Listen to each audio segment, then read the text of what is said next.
Hey, fourth graders, Mr. Peters here for your next math lesson. So with this one, we're comparing decimal and fractions. So we're going to continue our work.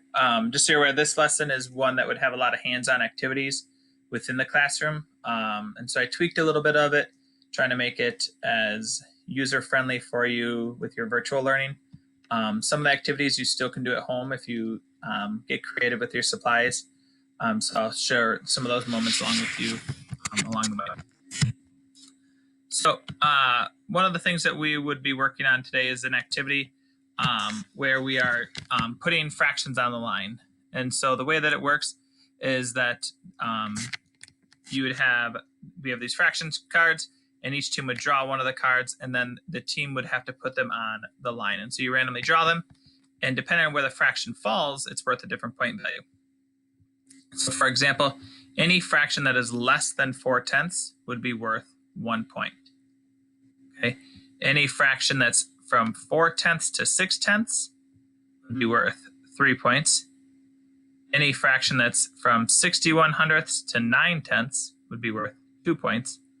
And then 9/10 up to a whole would be worth 0 points. So anything above 9/10 would be worth 0.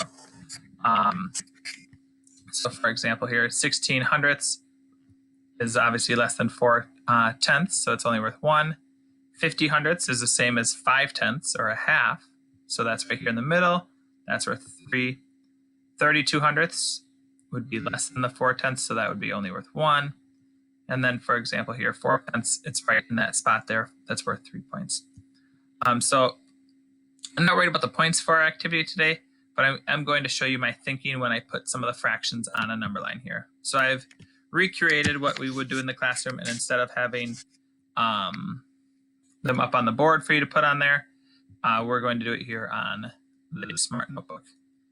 So if I randomly drew one of these, I'll pick out a fraction here, and I'm going to put on line. So we have 0 all the way at one end and 1 at the other. And so if I pick the number 7/10, the fraction 7/10, with that one, if I'm thinking about it from 0 to 1 halfway, if I'm thinking about tenths, would have to be 5/10. So 5/10 would be somewhere about here. So 7/10 would have to be somewhere approximately there. It doesn't have to be exact. We would just kind of put it there. And I'm actually going to put my tenths ones above the fraction line. Okay, so that'd be my thinking there. Another one, if I'm randomly drawing, let's say I pick this one up. This one would be a great one to pick right away, because 50/100. Once again, as fourth graders, we know that 50 is half of 100. And so it would have to go halfway between the 0 and the 1. So 50/100, it's a nice benchmark for us.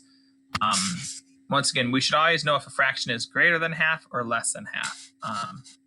We know that by looking at the numerator and the denominator. If the numerator is more than half of the denominator, then the fraction is more than half. If the numerator is less than half, then the fraction is less than half. So if we pull out another random one, let's say 76/100 here. Okay, if I look at that, well, we have 50/100 up there, then 7/10. Now, once again, when we're converting fractions, we want to know, or we should know, that 7/10 is equivalent to 70/100. Another way to think about it is tenths are like dimes. So if you have 7 dimes, that would be the same value as 70 pennies. So 7/10 and 70/100 are equivalent. So 76/100, if this was the 70, 76 would just be right next to it right there for us. Moving back to our other ones here. If I pick out a random one, here's a really small one, 16/100. So I know that 16/100 is going to be a pretty small fraction. Once again, if you had 16 pennies, you're still a long ways from $1. Okay, it's relatively small. So once again, I look over here and I think about it. If I was thinking about my hundredths now, it's like, well, 10/100, 20/100, 30/100, 40/100, and so on. My 16/100 would roughly be right about there. Once again, it doesn't have to be perfect, but it's over on that farther left side. And another one, 48/100. When I look at that one would be a great one to have, because we already have our 50/100. And we know that 48 is going to be right next to it. It's going to be right underneath it there. Even have it over a tiny bit. There we go. Okay. So that 48 is so close to the 50. they would really be right by each other. Grabbing another one, we have 4 tenths. Once again, if we think about tenths and we convert it to hundredths, we do 4 times 10, that's 40. 10 times 10, that's 100. So 4 tenths is equivalent to 40 hundredths. So 40 would be roughly right about here. So 4 tenths, it has to go right above it there. Another one, randomly grab, boop. Let's grab that one, 97 hundredths. Let's get 97. If you had 97 cents, you know that you're really close to getting that whole dollar. So 97 hundredths is really close to the whole fraction. So I'm going to put that guy way over there. Grabbing another one, let's say 32 hundredths. Well, one of the things we could look at is we had our 16 hundredths over here. Once again, as mathematicians, we should know the connection between 16 and 32. 16, when you double it, you get to 32. So we have to kind of double our distance right here. And it makes sense. We're still beneath the 4 tenths, which we said was 40 hundredths. So 32 hundredths, I feel pretty good for it there.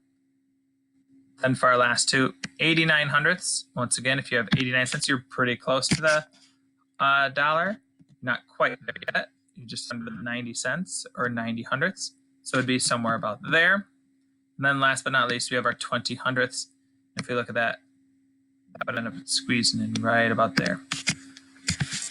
Okay, so big activity with this one, or thought with this one, is when you're working with fractions, making sure that you're always comparing, are they more or are they less from each other, especially when they're ones with denominators like tenths and hundredths. Tenths and hundredths are some of the fractions that we should be able to compare pretty quickly, because to change tenths to hundredths, you simply multiply it by 10, the numerator and the denominator, and it gets 10 times bigger. Okay, so those are ones that we should be able to place on a number line pretty quickly for our work here. Now, for you guys, once you're in the classroom, here's one of the activities that we do. It's called Scoot the Marker. And so what we would have is we'd have these strips that we would make, or even better yet, we would use meter sticks. And so we'd take our meter sticks, and every meter stick has 100 centimeters in it. And so we would take those and we would color them, and we'd have 10 centimeters, 20 centimeters, and so on. And that works out really great for us to do fractions. 1/10 or 10 hundredths, 2/10 or 20 hundredths, and so on. And so the way that it would work is that you would have one of your little spacers that we use for different games. And what you do is you actually just kind of scoot it with your finger. You give it a little flick. And so the goal is to get it to these different spots here. And so you can see the scoring guide here. If you were less than 4 tenths, so you have this little weak little hit, boop, you get only 1 point. If you make it from 4 tenths up to 6 tenths, you're about halfway on the meter stick, that's where it's worth 3 points. If you do a really big hit and you get from 61 hundredths to 9 tenths or 90 hundredths, that's for 2 points. And if you just crush it, sorry, it doesn't count as a home run, you get 0 points. Obviously, we could all just flick it really hard and go too far. So it's kind of a little bit of a fine motor skill with this one. But the way that you can do this one at home is if you have the ability, a few things. One thing, the best thing would be is if you are lucky enough to have a meter stick, you can just use that and measure it out. If you don't have a meter stick, what you can do is if you have a ruler at home, use that centimeter side and just kind of mark out on sheets of paper every 10 centimeters. And you can use those and then kind of tape them together. That's what we would do in the classroom. We'd have printed sheets as well for that. Once again, the idea is figuring out what fraction you have with your centimeters as well, or with your decimals as well. And so you can look down here at the example, and here's the big idea that we want you to get. Something like 42 hundredths of a meter, because the whole stick is a meter.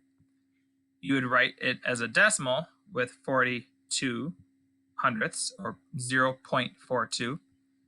But then here's an inequality. And so the idea is that 4 tenths is less than 42 hundredths, which is less than 6 tenths.